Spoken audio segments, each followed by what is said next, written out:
Okay. We are recording on video, and we are recording on audio. But I'm going to put the video screen up so we can see ourselves. Great. All right, we are live-ish, not live, Ish. really. Right. I'm alive. But we are recording, Yeah. right, which is That's the I important checked. part. Wait, check my pulse. So normally on our podcast, on Swim Out of the Box, it's me and my lovely wife, Lissa, who you also know very well. Yep. But today, Bakery it's Queen.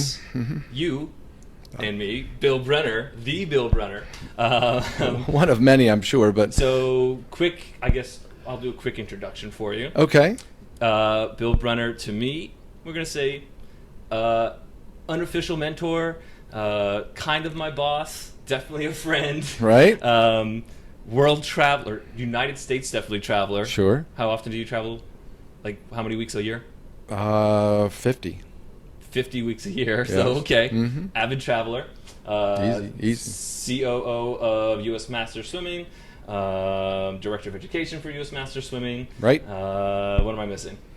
Club and Coach Service Director. I'm in charge of getting new clubs established throughout the country, workout groups, getting more master's programming in aquatic facilities. Got it. So this podcast is much different than our normal setup. We just finished a class for adaptive adult learn to swim. Perfect.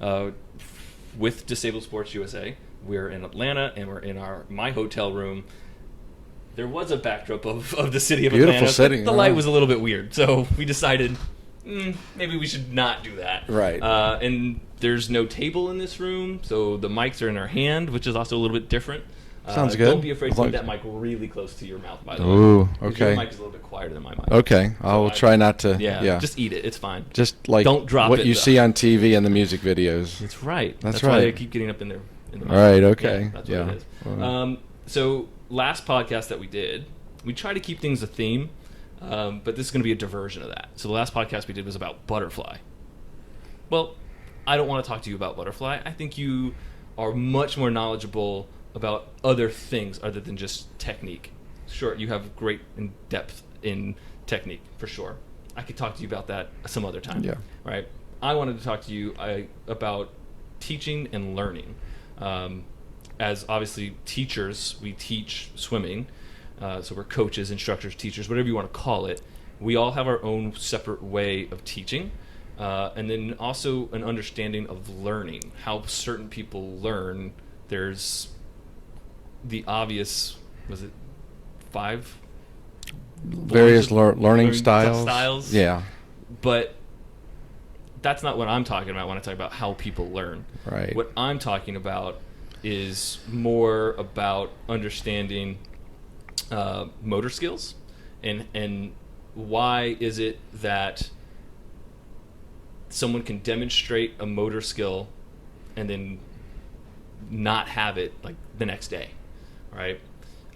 So I spend a lot of time in front of the endless pool, which has helped me understand that people can't really maintain a new motor skill for more than 15 seconds, and outliers can only do 20 seconds, right? So that's a very short period of time. And in the endless pool, that's nothing. I can turn someone on, the current on, and Lissa would get really upset if I turned everybody on. Yes, that could be a problem. That could be a problem. Yeah. I could turn the current on, I could stop them immediately. But in a traditional pool, how do you get someone to only swim for roughly 15 seconds? How do they know when they start falling apart? They don't, right? So what ends up happening is they swim at 25 and they just lose everything, right? Right. So for me, I like to focus on that 15 seconds and say, okay, here's the new motor skill that we're going to learn.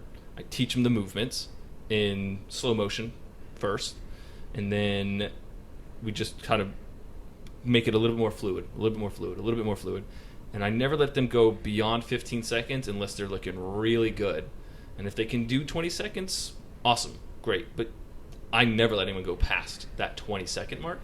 And I think it's really important for people just to know this little tiny tidbit of information about how we work as humans, that this has actually scientifically been proven. New motor skills can only be maintained for X amount of time.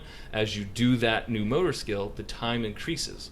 So we can use that really easily for programming, right? For writing a workout or writing not even necessarily workout, but maybe homework from a lesson where it's okay, do 5 yards of this, and now try to do it for 10 yards. Now try to do it for 12 and a half yards, but I don't want you to do it more than 12 and a half yards.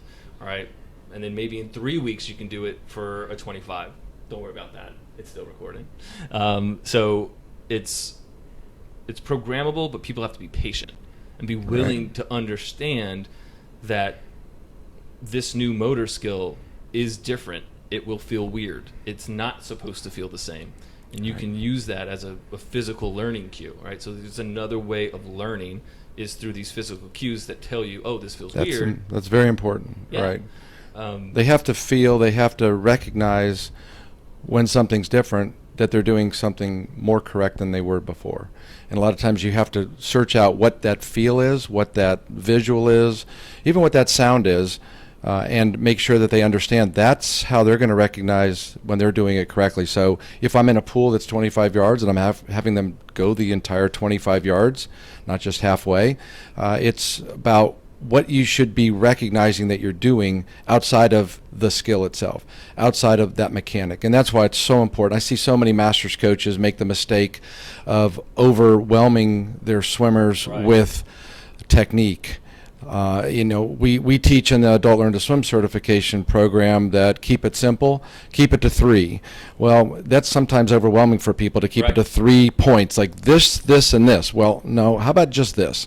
And that's why I think it's very important to have skills as a coach to be able to isolate certain mechanics in somebody's stroke that's going to improve their stroke. Too many coaches try to fix the problem instead of figuring out what caused the problem. Or how they think about that problem. Correct. And how they're going to visualize or how they're going to feel, how they're going to self-correct, because most of us are not screaming in somebody's ear the entire time they're swimming. Now, there is some technology that's coming that's going to make that. Which I don't. Finis makes a device that you can Sure. wear, and Zygo is coming out one. Yeah. And you would wear the device. The swimmer would wear a device that they hear. The coach would be speaking in a microphone, and it works through Bluetooth, so the swimmer can be hearing the coach the entire time. Can be overwhelming. As a coach, I don't like that idea. Okay. I've had some of my clients say, "Hey, have you thought about doing this so you can talk to me while I swim?" Well, I'm not having you swim more than 15 or 20 seconds anyway. Yeah. So why don't you listen to me?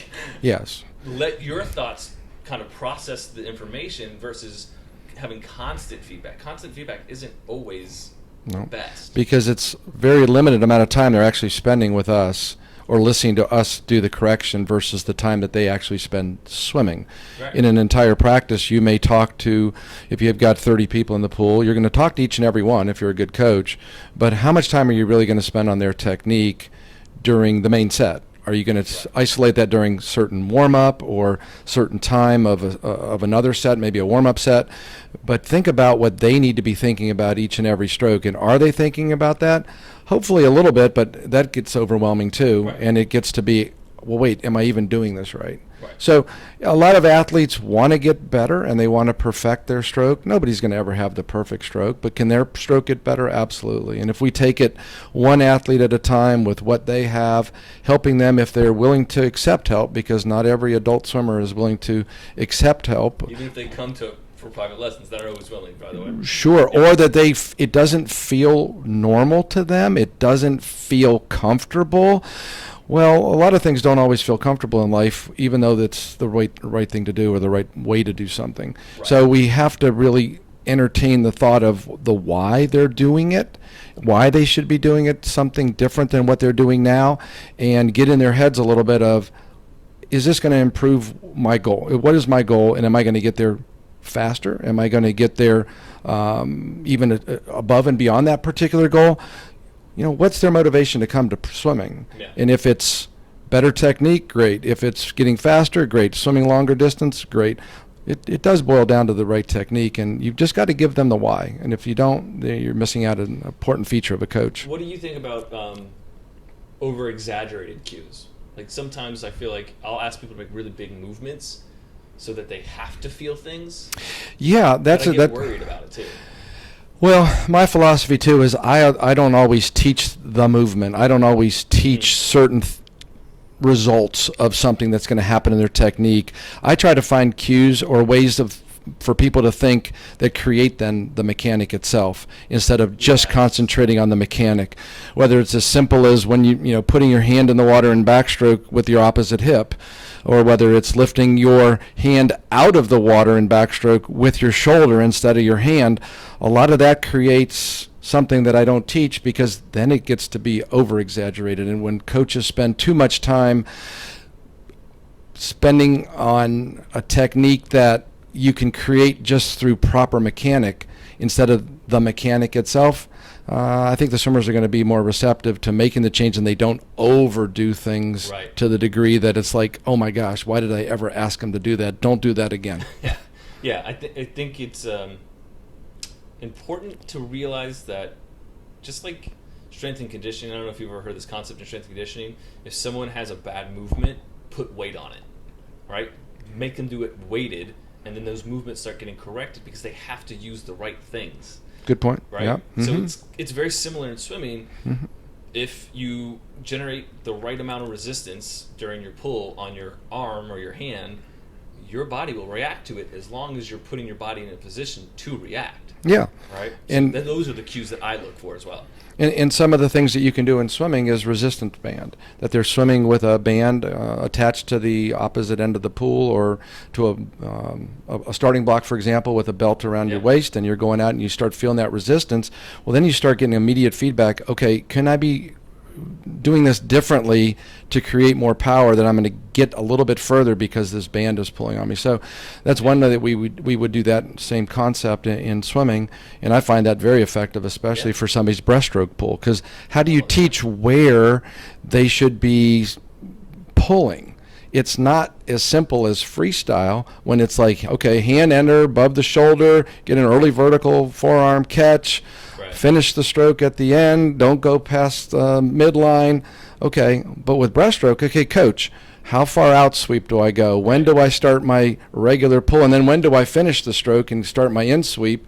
And how do I gain acceleration on the finish of my stroke before I go take another stroke, so I can get out of the way of my kick? Right. So that resistance tubing does exactly that. And the same with a lot of the other strokes. Where's your power zone? Where is your power zone for all four strokes?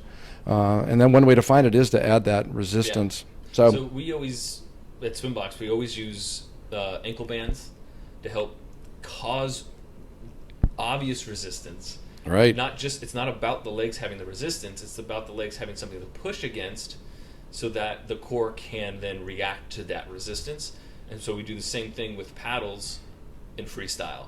So I use paddles not to help people gain strength in any way. I always ask my swimmers not to try to pull harder when they have paddles. Pull the same level of effort. Just start recognizing how that resistance is changing the way that your body reacts, or reflexively reacts to this change of resistance. We also use a lot of wrist weights as well. And ankle weights.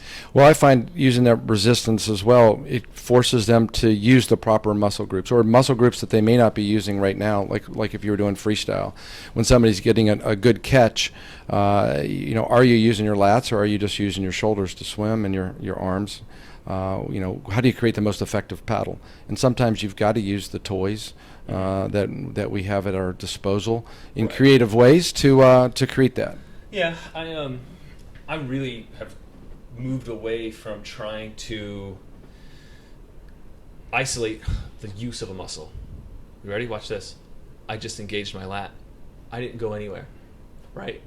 Just because I tell you to use your lat doesn't mean it makes you swim better. Right. And I think that's a huge misconception with especially new swimmers, because they go online and they've read some articles. Right. They've looked at some YouTube channels. Everyone always says I need to swim with my lats. Yeah.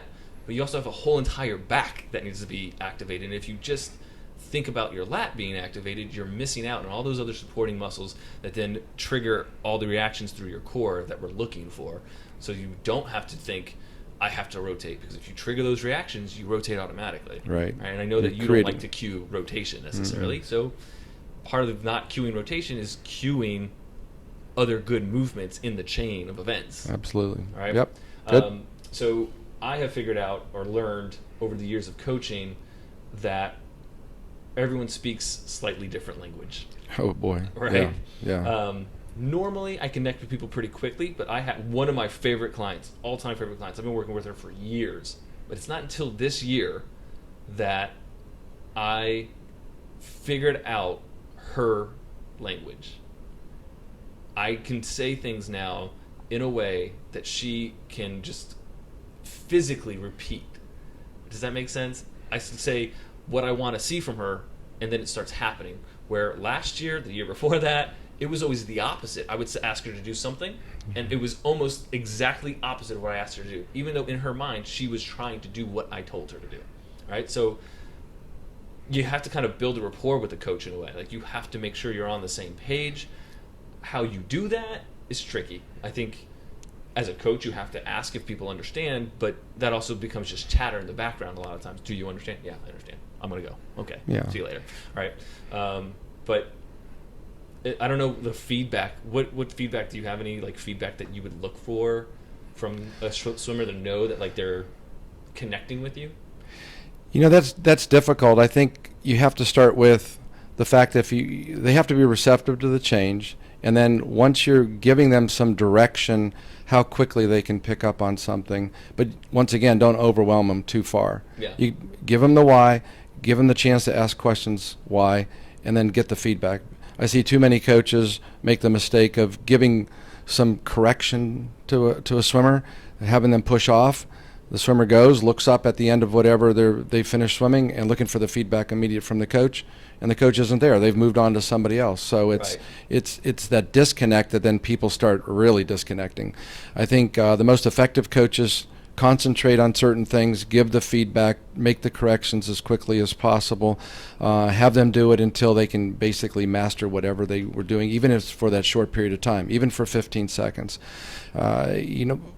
Coaches just generally try to overcoach in many cases. Yeah. They don't let the swimmer figure it out. These are adults that we're working with. They're not kids. Right. And many of them come from professions that, they're the architects. They're the people that understand long levers or engineers. Yeah. You got to speak to them a little bit in their language so that they can conceptualize just from their experience outside of the pool, because so many of them maybe didn't have any kind of coaching, didn't have your level of coaching where they're like really being tested. A lot of what we do as coaches tests people ability. We challenge people, whether it's in the pool to get faster, to swim further, or to swim better. And the idea is every time you give people something to do different or something to do, give them a purpose of doing it, so that then when they push off that wall and they start swimming or kicking or doing a drill, they have the best chance of succeeding, of doing it right. Because once again, so much of swimming is habitual. Really is. Yeah, and it's if we continue to let them reinforce bad habits, then it's just never going to change. But if we can change the habit, if we can get them to adopt something new so it becomes more adaptive into their stroke, and the more repetitions that when they do it correctly, the more habitual it becomes. Right. And we just don't think along those lines of giving it time. It takes time. Adults have some issues with learning and the ability to learn quickly. They all want immediate satisfaction, but a lot of times they're just not willing to continue to repeat something beyond you watching them do it the time that you're hovering over watching what they're doing. So give them the cues. Give them homework assignments when they leave practice of maybe what they should be looking for in front of a mirror at home. Give them a video of what they did during that practice. Once again, my big thing is take video of them when they're not expecting the video to be taken. Sometimes we'll do, people bring your phones today, leave them by the side of the pool, because I'm going to use your phone to videotape you. So I'm not sitting there sending videos out all the time, but I do that too. But give them homework. I think it's important. Hey, I'm giving you an assignment, so when they come back, they've already thought about it for maybe 24 hours. Mm-hmm. Not just, hey, you're springing this on me right now. I'm in the middle of my workout. Right. You have that kind of learning style. So it's like, hey, we're working on that tomorrow, so be prepared. Yeah. Get in front of the mirror, see what you're doing, where that hand is entering in your backstroke, or see where you're putting your hand in the front. You're crossing over. You don't believe me, I'm showing you the video, but get in front of the mirror and change it. Feel it. So Yeah, that's kind actually, you bringing up the mirror is a really good point. I like to have people go home and watch themselves in a mirror. It is probably the best way, in my opinion, for someone to learn a new movement outside of the water. Because a lot of times when you learn a movement outside of the water, it does not translate. Well, that's what I like about the endless pool. Right. You've got the mirror on the bottom where you Right. can give people instant feedback. It isn't a video of them that they're stop doing what they're doing, Right. look at it, and then have to go back and try to execute something different. It gives them that immediate feedback of, wait, I see what he's seeing. Right. Right away, what am I going to do to make it where he's happy or she's happy about the technique? And wow, that's what it feels like to do this. Yeah. And Close your eyes, open your eyes. Is it in the same spot after a few strokes? Yep. Yep. That's exactly what we do, by the way. We'll get it and we'll do it.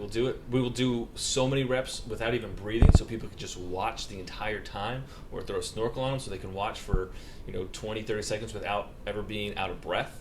And then we ask them, okay, now do it either with your eyes closed, or we'll take the mirror away Perfect. so they don't have to close their eyes, because that can be a little uncomfortable for some people. Some people is really comfortable, which is really weird. Yeah. That's another podcast topic. Don't swim with your eyes closed. Not smart. But we remove the mirror so that they can see if they can have that same sensation. Then I literally ask them, what was your sensation? Right. How did you process that? And then I can have that common language with them. And I can surmise what they're saying, and then we can have shorthand in a way. Just the other day, I was using the shorthand of telling people where the corner of their shoulder blade is, in quotation marks, right? I would point it on, I touch it on their back. This is the corner of your shoulder blade. I want you to put the corner down to bring your arm back, and then when you want your arm to come out of the water, I want it to go in towards your spine. Right. And everyone so far has connected with that. Good. Because it's a physical cue they can actually feel, and the corner of the shoulder blade is something that's very recognizable to people. Mhm. I don't know why, but it is. So I use it. So use the mirror at home for sure to help learn things. And then earlier you brought up visualization, and I think it's really important for people to visualize. And there's a couple of things that I've learned about visualization when it comes to learning technique, which is visualize in a first-person perspective from your point of view, not third person. So I always used to visualize from a third-person perspective, like I was watching myself, I was coaching myself, so to speak, and I could see my movements. But apparently if you do it through your first-person perspective, your brain uses those muscles. So you're not watching as much as you are pretending, right? So it's Okay. pretending of using those muscles from that first-person perspective that actually starts building the habit. So you actually do build new neurological pathways from the visualization if you do it effectively. Right. Which means you could then be practicing twice as much without the workload, or even more than twice as much without the workload, right? Right. So if you can get good at visualizing, it can be really helpful. The other thing that people always ask for, and it drives me crazy, can you send me a video of someone doing it correctly so I know what to mimic? And I always say no. Mm-hmm. Because you watching someone do it does not equal you understanding how to do it. And your perception of a movement doesn't equal you understanding the movement, just like how video and film works. Sure. We fill in gaps when we can't see the movement, right? So Oh. if I can't catch those movements, my eyes fill in the gaps and I make assumptions, and those assumptions are typically wrong, right? And that's, I feel like, how a lot of coaching goes in general. We make assumptions based off of fast swimmers, do this, that person's Right. fast, repeat it. And we're making assumptions, especially on a pool deck, of what's happening under the water. You can't see underwater unless you have a camera under the water or you stick your head below the water. Right. Don't assume you know what's going on under the water. That was a lesson that I learned as soon as I started coaching in the endless pool. Everything I thought I was seeing above the water was completely different than what I was actually seeing. And it completely changed the way that I view how to coach people now as well. Good point. So people should absolutely be visualizing these movements. It's just how they do it is what's really important. Use the mirror, visualize. Don't have an expectation that you can maintain a movement longer than 15 seconds. And you were saying give homework. Would you recommend that some people have to go to master's practice or swim practice like 5 times or 6 times a week, or they just feel, itchy and they got to get going, they got to move, right? But would you as a coach, maybe prescribe that they don't participate in a practice and they go practice on their own for a limited period of time, maybe 30, 40 minutes of just learning the new movement. For me, I often tell people, you can't make a change, significant change, at a master's practice when you're constantly being pressured by your lane mates, whether to keep up with the lane, Sure. or to lead the lane, or got to remember the set, you got to watch your intervals, the coach is telling you something maybe differently than what they're focused on. Right. Someone in your lane might be telling you, oh, I noticed your kick was doing this when I was behind you, you might want to fix that, right? There's a lot of distractions in general at a master's practice. So I always do recommend people try to do these things on their own. Do you feel similar, or do you feel like they can master it in a master's practice or in any swim practice? If I know I gave somebody homework and they're coming the next day, and once it's on the pool deck, did you have any success with the work that you were going to do overnight, before the next practice here? And then in warm-up, I'll isolate them during the warm-up and see what their mechanic looks like and give them the feedback then. Look, okay, I see that big improvement over yesterday. Now let's see if we can hold that mechanic through the entire practice. And then when I start seeing it break down, it's just subtle reminders, because they're not there to get pounded. And most of my swimmers don't want to get pounded on technique all the time. I'd rather be motivating them on their performance, not just their technique, because as technique is important, I know their mindset too. They're like, hey, stop! I'm trying to break a minute on these 10-100s. Right. They can't be thinking about technique the entire time. Not the whole time, because there's other facets to the practice that are very, very important, especially to high performance athletes. Right. So when I see the breakdown, I might have a little subtle reminder, like a little cue. Yeah. Hey, if it's somebody crossing over, out in front, get out in front, you're crossing, just to give them a little something, right, so they know I'm paying attention.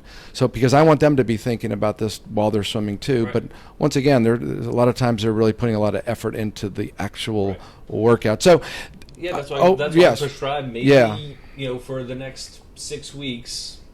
Think of it as like a training cycle. Maybe in the next 6 to 8 weeks, instead of doing 5 or 6 practices a week, you just do 4 of your master's practices. You go 2 times a week on your own, so you can focus on this, knowing that this is the beginning of your training cycle. It's okay if you're not doing as much yardage, you're not working as hard.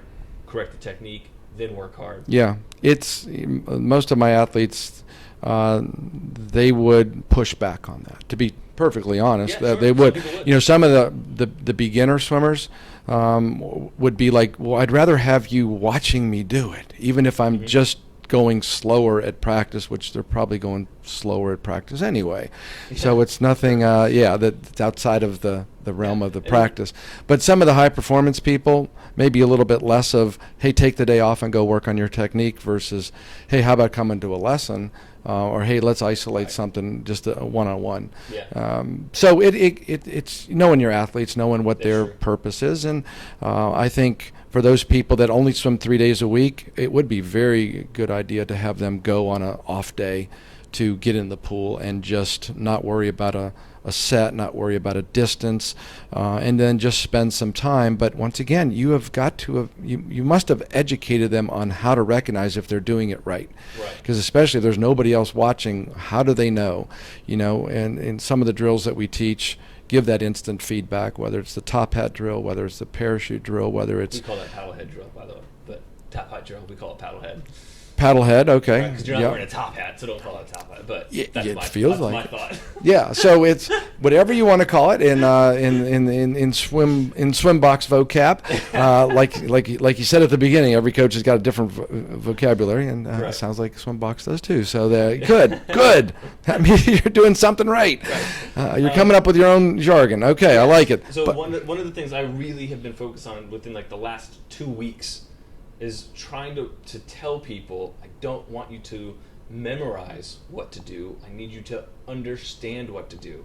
Mm-hmm. Because what people have done in the past in a swim lesson is they get out and they go, okay, now you got to tell me everything we talked about, and I'm going to write it down so I can remember to do this.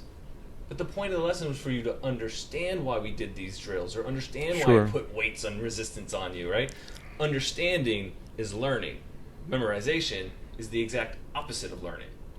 It's almost kind of ignoring the learning process. It's saying, I don't actually want to understand. I want an easy template to follow. And there's no such thing in correction of movement for sure, or in swimming in general. There's no easy template. That's probably why there's more than 5, 7, 12 learning styles, because everybody's going to process what you're telling them to do, especially in a mechanic. It's one thing to memorize how to spell a word. It's another thing to memorize history.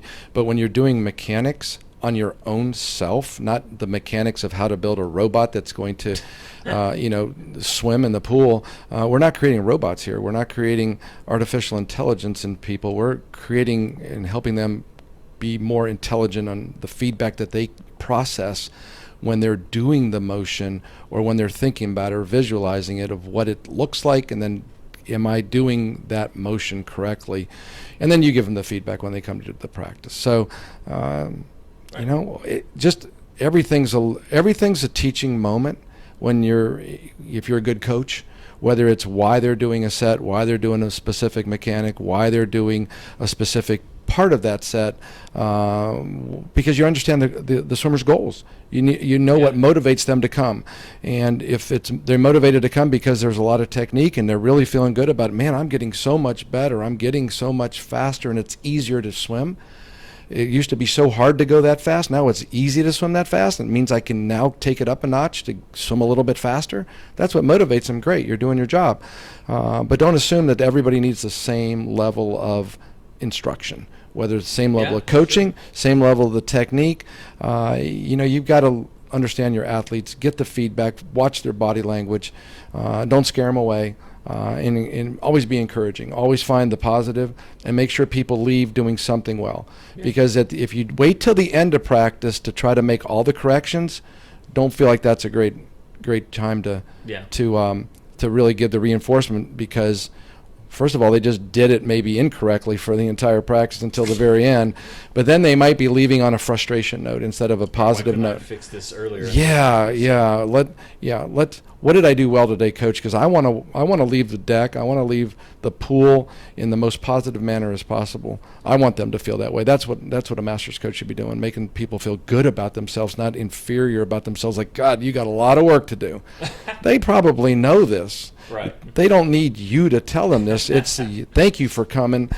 Hey, you made some great. You get a swimmer that doesn't know they need a lot of work. Just so we're clear. Yes. That some people are oblivious. Right. And once again, know your athletes. Okay. It's you're not blowing smoke up there. You know what? Right. It's just time to be a positive force, because people want to hear what they did well. They don't want to just hear what they did not so well. And if you can lead off with something that they're doing well, you're going to get their attention a lot quicker, and they're going to start listening to what you're about to say. Then if there's the correction that follows, there's a good chance, as long as you didn't overwhelm them, that they're going to actually say, you know what, okay, I did that well. Why wouldn't I want to add another feature to what I'm doing well? This is my sport. This is my activity.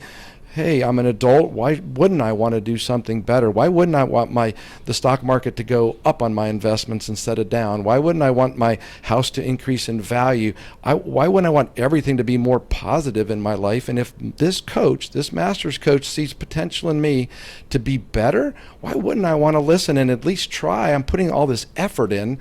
And that's where you got to sell them on your skills as a coach, because they have invested their time and their talent with you, and so be ready.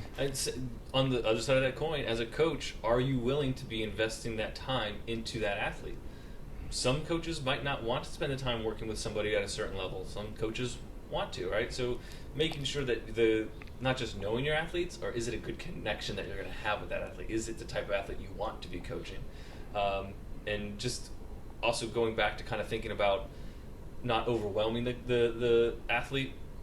You can almost, when you're on deck, you can almost tell who's a new coach, because really new coaches are afraid they're going to tell the athlete the wrong thing, and then when they get a little confident, they want to try to make sure they give their money's worth to that, and they give too much correction.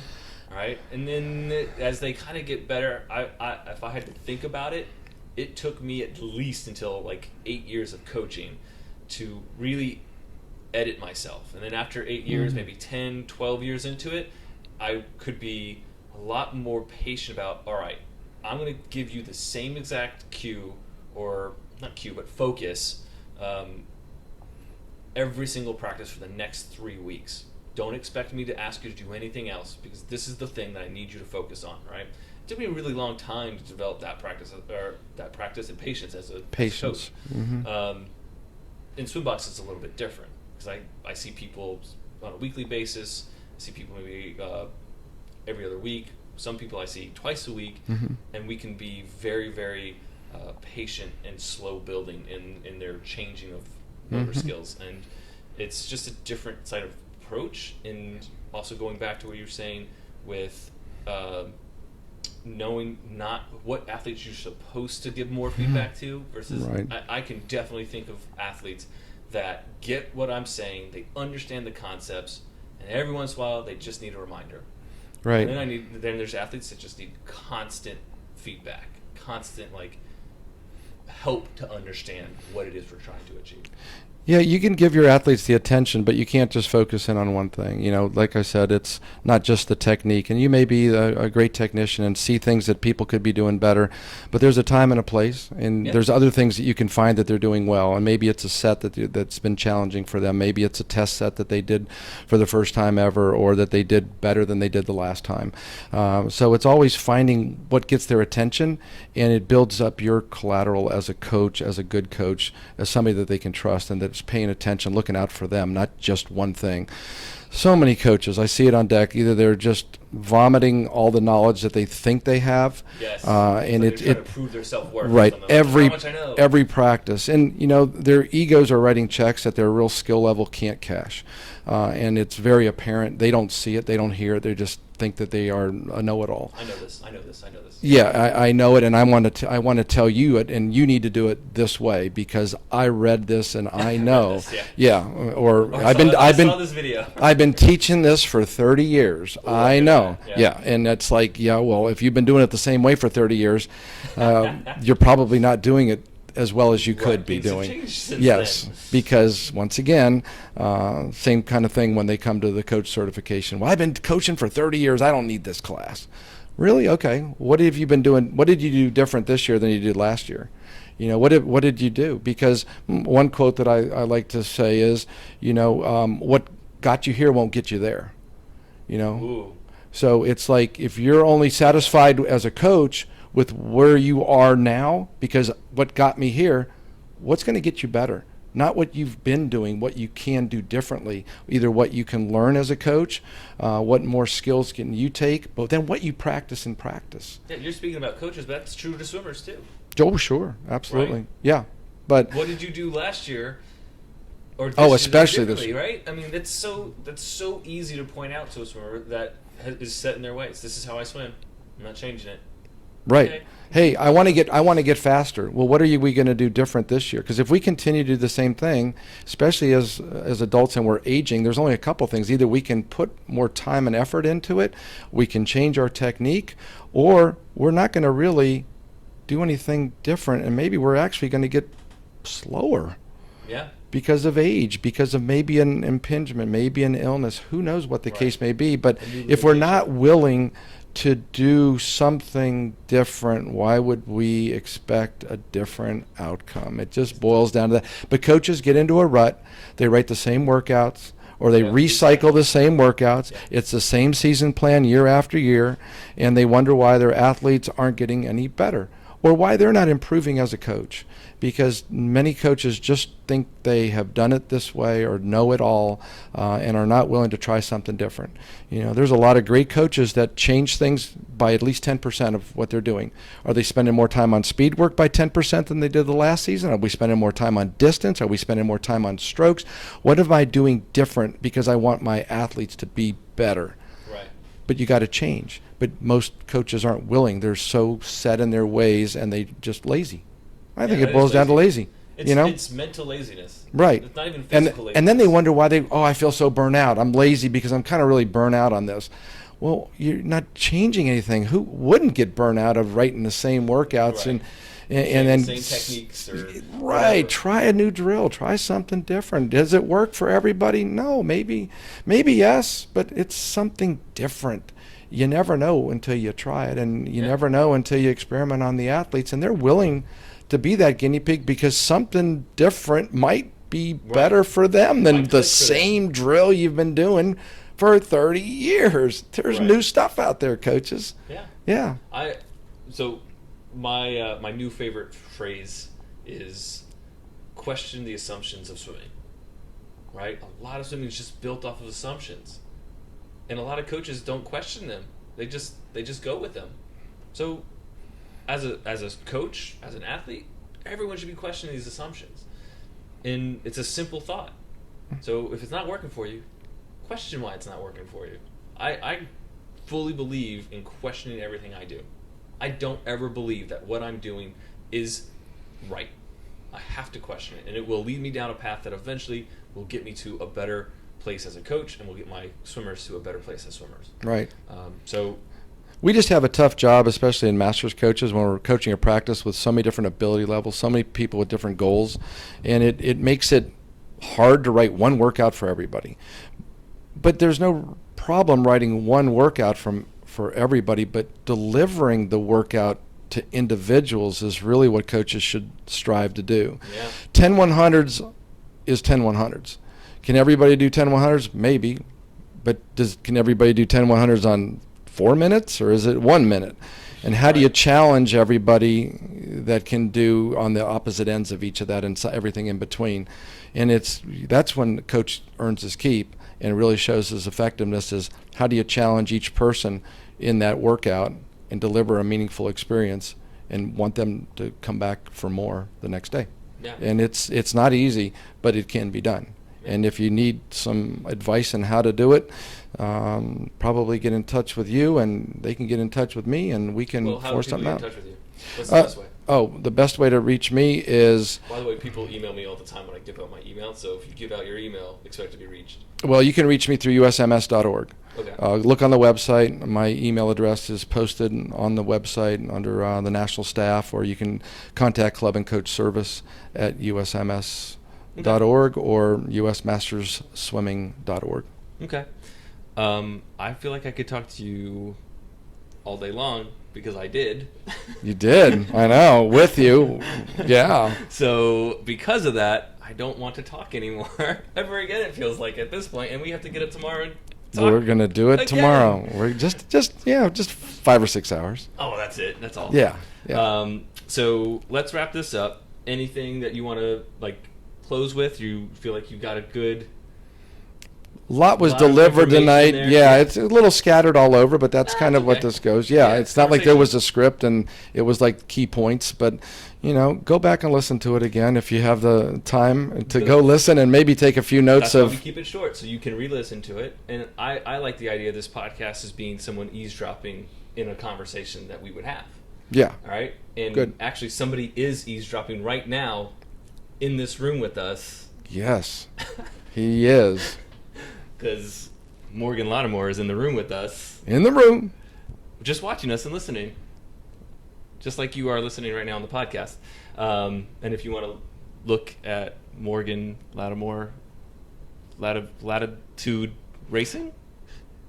You can speak. I'm asking you. Latitude Pure Coaching. Latitude Pure Coaching. Pure Coaching. Shout out. Yes. There you go. So now he has to share this podcast because I shouted him out. All right. So if anyone wants to get in touch with me, like every single podcast, well, not every single podcast, most podcasts, I always give out my email. It's Dominic@theswimbox.com.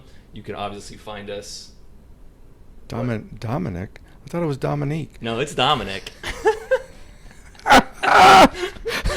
I'm reliving my childhood here in Atlanta. I grew up in Atlanta. And I grew up being called Dominique my entire childhood, and now I get it from Morgan here in Atlanta, and I love it. It makes me laugh, by the way. It makes me say it. So Bill likes to call me Dominique now. Yeah, yeah. So you can reach me at Dominic, Dominic, at theswimbox.com. Obviously, we're on Instagram at swim_box. We are on Twitter at SwimBox blog, and you can find us on YouTube. If you're watching this, you've already found us on YouTube, so good job. You can just actually, I don't need to tell you how to find us. Just Google SwimBox, you'll find us. And make sure you rate the podcast. Leave us a review. We want to know how we're doing, and people leaving us reviews helps us get more visits and views and people listening and subscriptions. All right? Great. Great. Great job. All right. Thank you. Thank you. Good night.